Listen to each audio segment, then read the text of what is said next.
Chapter 1. Boom! Josh was in bed. Suddenly, boom! His pictures blew off the walls. The door blew open. There were bits of window on his bed and on the floor. And there was dust. Lots and lots of it. I can't see. Mom! Gran! He shouted. He ran out of his room. Where are you? Are you okay? Josh's grandmother was still in bed. He helped her, and together they went out of the house. His mom was already in the street. The house next to theirs, number 65, wasn't there. Well, it was still there. But it wasn't a house now. There was just a front wall and a lot of bricks.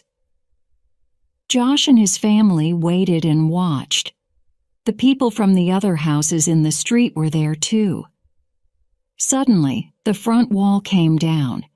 There were more bricks and dust in the street. Everyone shouted. There was a cold wind on Josh's face. It blew out of the bricks. "What was that?" asked Josh. But no one answered. Josh arrived at school at 8:45. He met his girlfriend Jazz in the classroom and told her about number 65. "No, I don't believe it," she said. "Was anyone in the house?" "Number, they're on holiday in Egypt. They didn't turn off the gas in the kitchen, so there was a lot of gas in the house.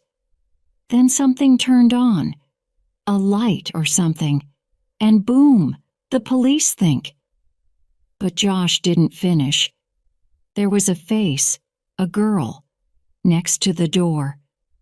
Suddenly he was cold. "Who?" he whispered. Everything was quiet. There was only her face. She was older than him and pretty, but she wasn't happy. He looked at Jazz. Then he looked across the room again. But where was the girl? She wasn't there. Something touched his arm. "What?" He turned quickly. "What's up, Joshes?" asked Jazz. "What are you looking at?" "There was a girl, near the door," he said. "Who was she?" "What girl?" asked Jazz. Josh didn't answer. "I didn't see anyone. Are you feeling okay?" "Yeah, I'm cool," he said. He tried to forget about that face. Chapter 2. Tilly Turner Jazz came to Josh's house that evening. "There's a lot of dust," she said. "The gas people came," said Josh's mom.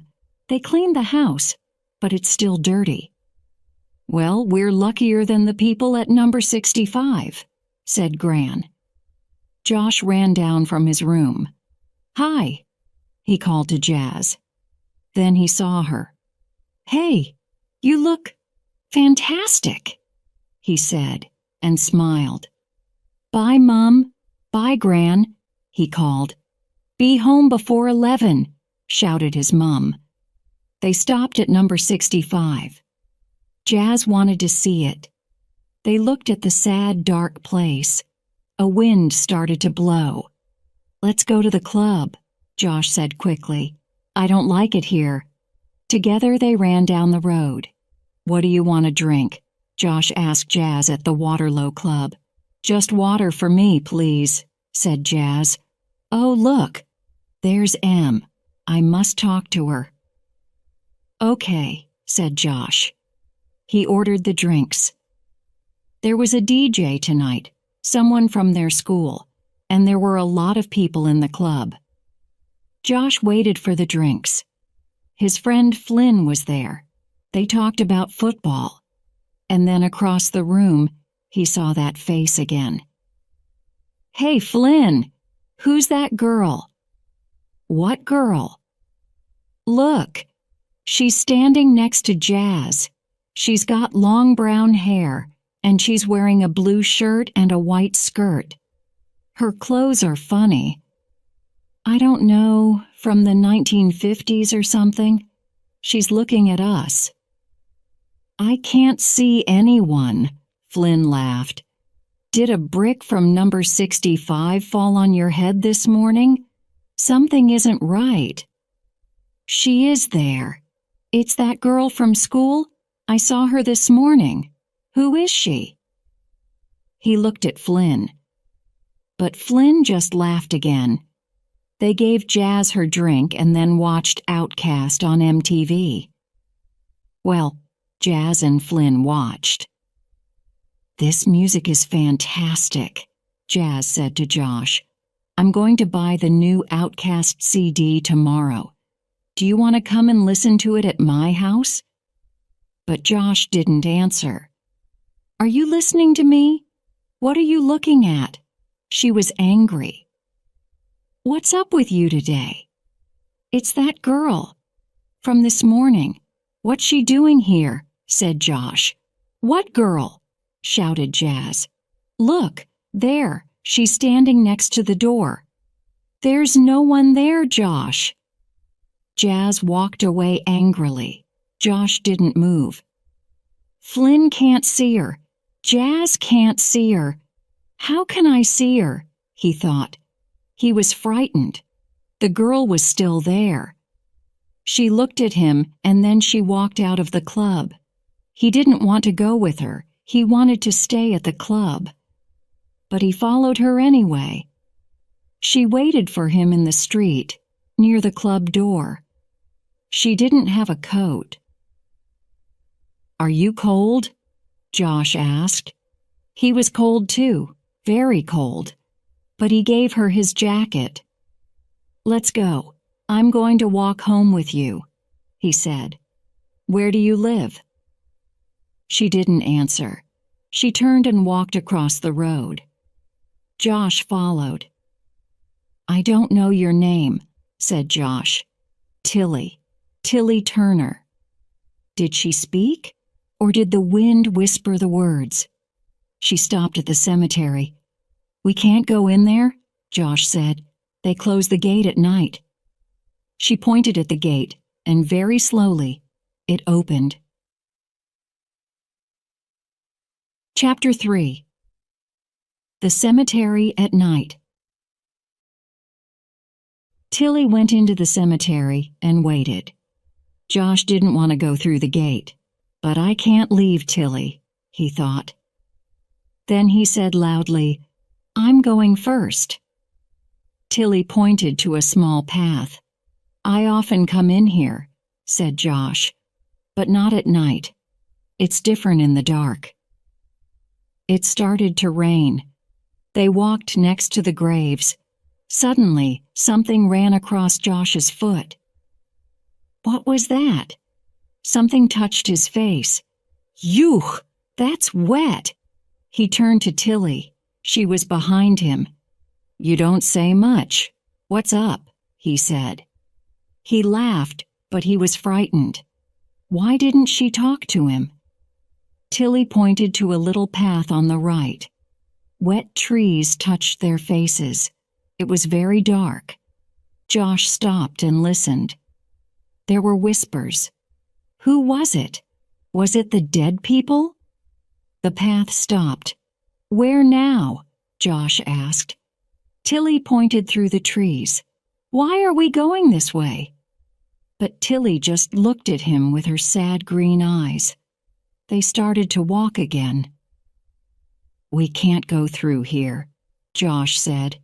"There are too many trees." He put his arms in front of his face. "I can't see," he called. Suddenly, his foot touched something hard. "Oh, wow!" he shouted. There was a gravestone at his feet. "Are you okay?" he called to Tilly. But she didn't answer. She wasn't there. He went back, but he didn't find her. Where was she? "Tilly?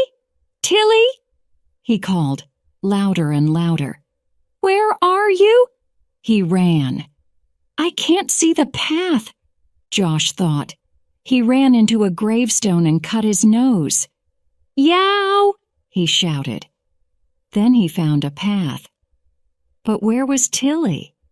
He called her name, again and again. I'm never going to find the gate, he thought. He walked for a long time in the dark and the rain. They're going to find my dead body in here in the morning. He was very wet now, and his t-shirt and jeans were very dirty. But then he saw it. The gate. He ran, but the gate started to close. No! He shouted. He ran faster.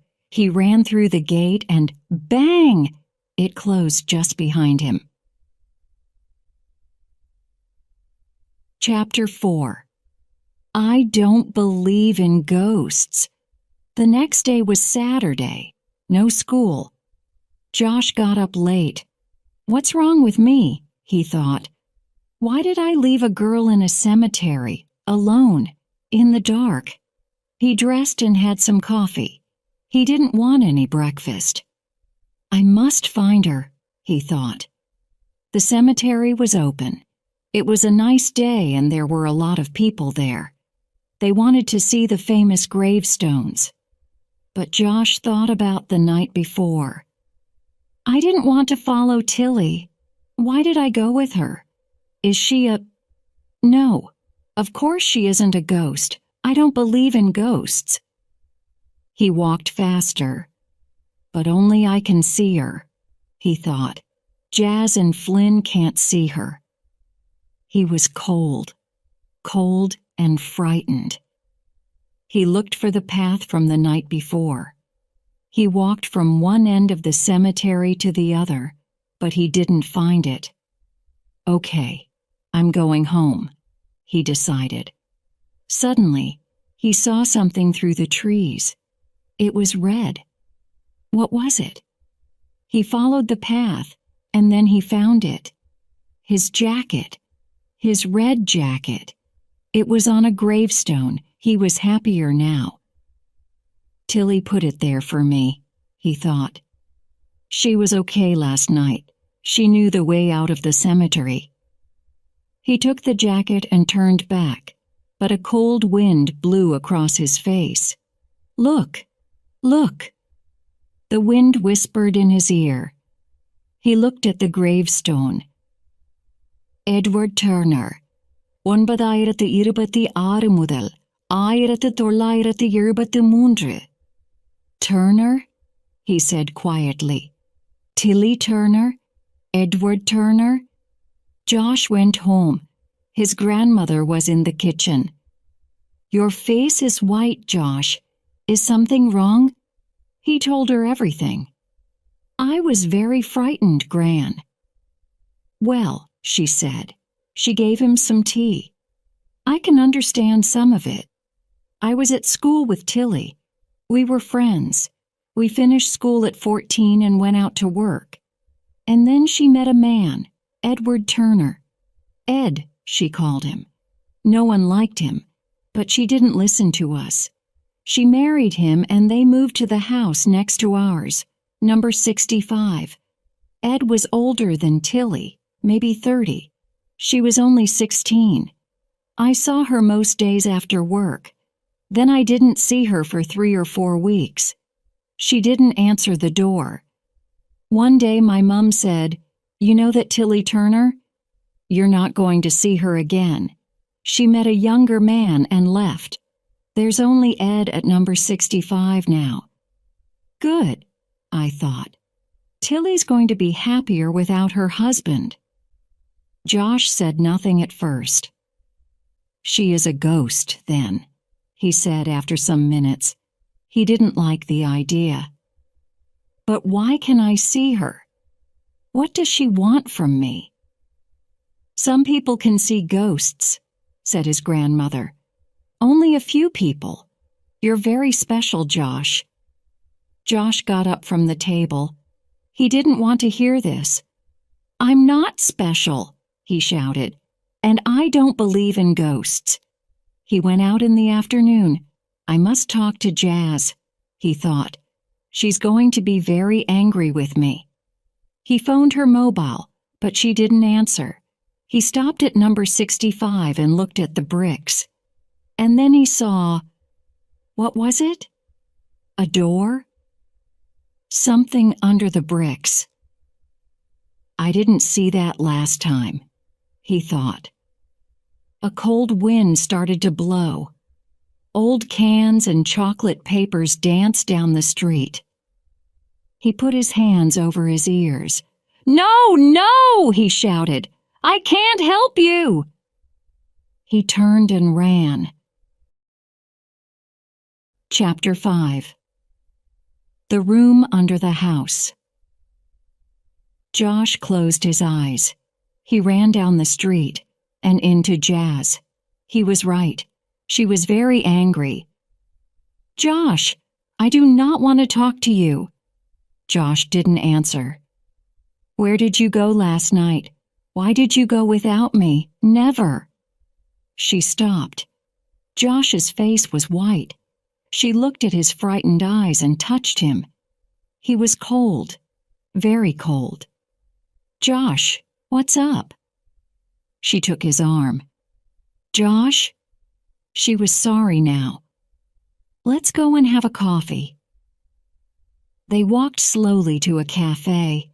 They sat at a table near the window and talked for hours. "It can't be true," Jazz said.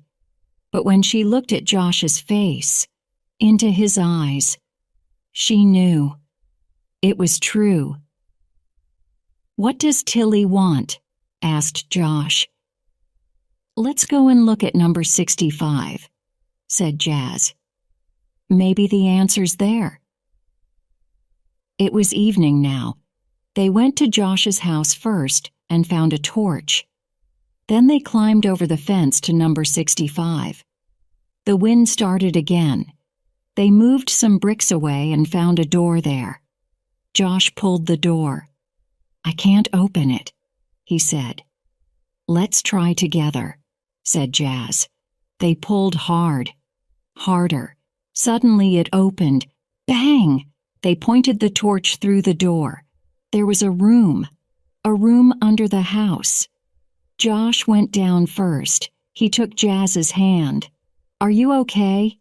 he asked her. Yeah, I'm cool," she said, but she didn't feel cool. She was frightened. There was no sound. The room was wet and cold and dirty. Josh pointed into the dark with his torch. Suddenly they saw a long box near the wall. "Aha! What's that?" asked Jazz. "I can't do this, Josh. Let's go." Wait a minute," he said. "But I'm frightened." "Me too. Just a minute." Josh went nearer. "Take the torch. Point it at the box." He pulled the top of the box and it came away in his hands. There was lots of dust. "Whoa!" shouted Jazz and Josh. They looked through the dust. 2 black eyes looked back at them. "A skeleton," whispered Jazz. "There's a skeleton in the box." "And look," said Josh. "It's wearing a blue shirt and a white skirt." Suddenly, some bricks moved behind them. They turned and looked at the door. "It's closing," shouted Josh. Jazz got out first and pulled Josh behind her. But the door came down on his head. "OW!" he cried. Someone laughed. "Who was that?" asked Josh from behind the door. "Are you okay?" called Jazz. She pulled on the door and opened it again. "No, I'm not okay. I don't like this place," he said. They quickly ran to the fence. A cold wind blew around them. "It's a ghost," Josh said. "I can feel it." "Tilly? Tilly? Is that you?" But it wasn't Tilly. He knew that. This was a bad ghost. "Quickly, Jazz. Let's go, now." They climbed over the fence and into the street. The wind was louder now. They ran to number 63. The wind followed. Something was there, just behind them. Josh pulled Jazz into the house with him. He closed the door, hard, and took Jazz's hand.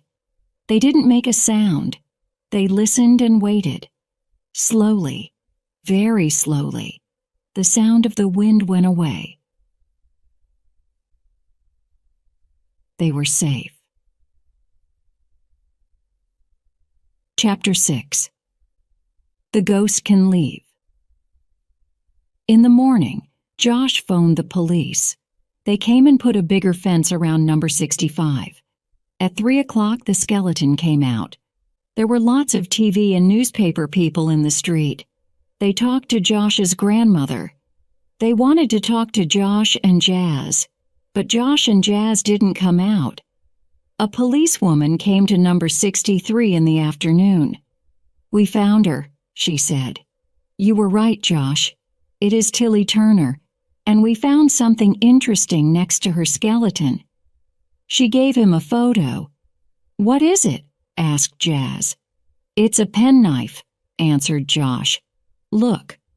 It's got letters on it. E.T., said Jazz. "E.T.? Edward Turner!" shouted Josh's grandmother. "I knew it. Tilly didn't meet a younger man. Ed killed her." She put her hands over her face. Josh took her hand. "It's okay, Gran. It was a long time ago. Tilly's happy now. She wanted to tell us about Ed. Now we know about him, so her ghost can leave number 65. "Her ghost?" said the policewoman. Josh looked at Gran. He smiled. She smiled too. A week after this, Josh, Jazz, and their families were in Highgate Cemetery next to Tilly's family grave. Tilly's brothers were there. They were old now and very sad about Tilly. The TV and newspaper people were there too. Tilly's skeleton went into the family grave with her father and mother. Josh remembered that night in the cemetery. He was happier now because it wasn't dark. Then he saw something blue behind the TV cameras. Was it? Yes, it was Tilly's shirt. Tilly was there, but not the old sad Tilly. She wasn't sad now, she was happy. She smiled at him. He took Jazz's hand, and then looked for Tilly again. But Tilly wasn't there. Good. She's okay now. Maybe I'm going to be okay too, he thought. It was a hot day. Josh and Jazz walked to the gate. The newspaper men followed them. "Just one more picture," they called. Josh and Jazz smiled for the cameras. Then Josh saw a face near the gate. The face looked at him. It was a boy, a young boy. Suddenly, everything was quiet. Josh didn't hear the people or the cameras, and he was very cold. "What's up, Josh?" asked Jazz. "What are you looking at now?" Fact Files Urban Myths. The Queensway Ghost. One of the biggest roads into the city of Liverpool in England is Queensway. About 20 years ago, a man on a motorbike was on this road. He saw a hitchhiker by the road. The hitchhiker was a boy, about 18 years old. The man stopped for him. There were a lot of cars, and they went slowly down the road. The man and the boy had a conversation. "Where do you live?" asked the man. "Not far from here, next to the Black Cat pub in Southport," said the boy. After a few minutes, the man turned to the boy again. But he wasn't there. Where was he? The man looked and looked, but he didn't find him. A few days after this, the man was in Southport. He went to the boy's house. A woman answered the door. He told her about the boy. "That's my son," she said. 5 years ago, he was on his motorbike on Queensway. A car drove into him, and he died. The Hook in London in the 1960s, Jill had a boyfriend, His name was Tom.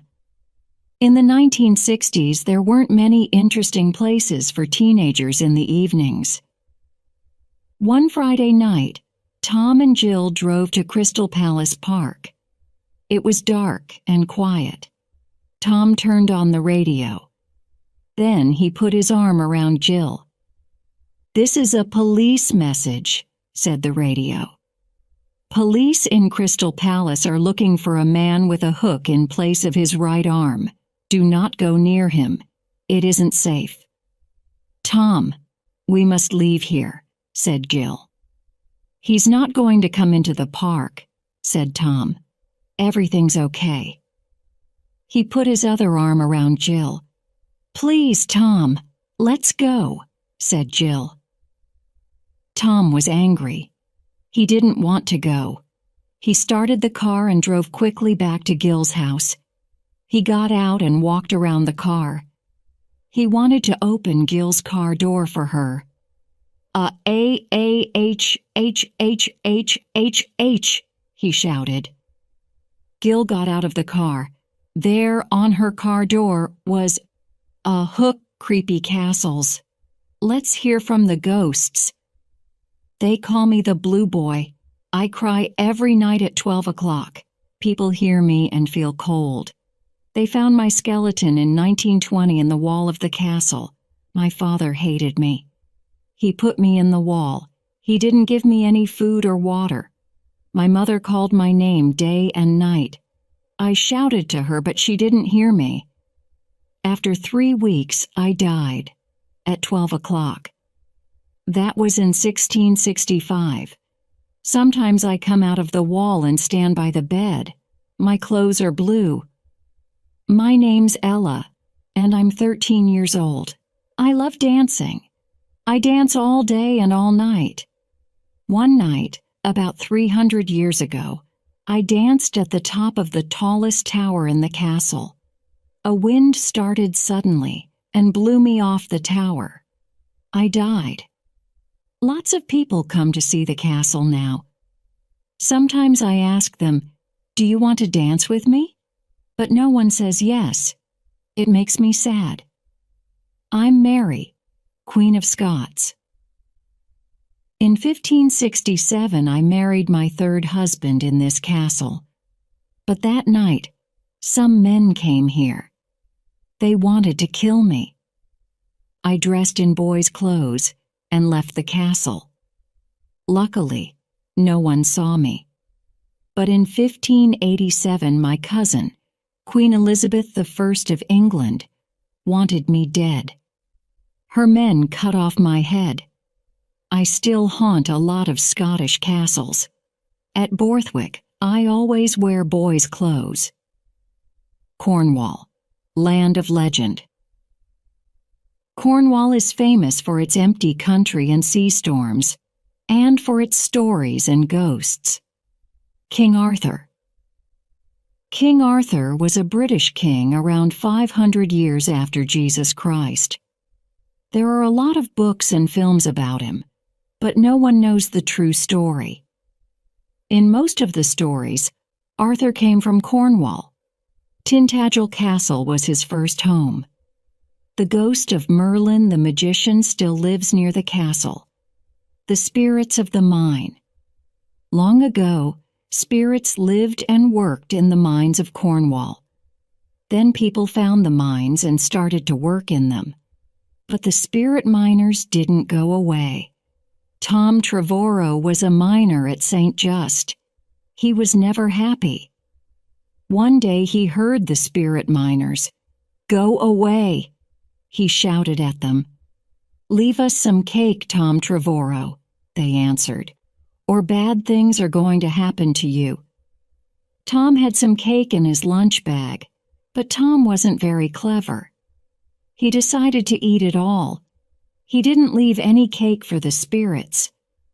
The next day, the walls of his mine came down. Then water came into the mine. It wasn't possible to work there. Tom closed his mine and bought some fields. Bolster the giant. Once Cornwall was the home of giants. They had a big castle at Tricobin. They took people to their castle and had them for dinner. One giant's name was Bolster.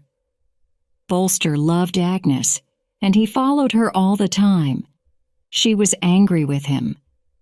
"You have a wife and I do not love you. Do not speak to me again." But he didn't listen. "Right," she said. "I'm going to test your love for me. Put your blood into this hole. I want to see blood all the way to the top." The giant cut his arm. His blood ran into the hole.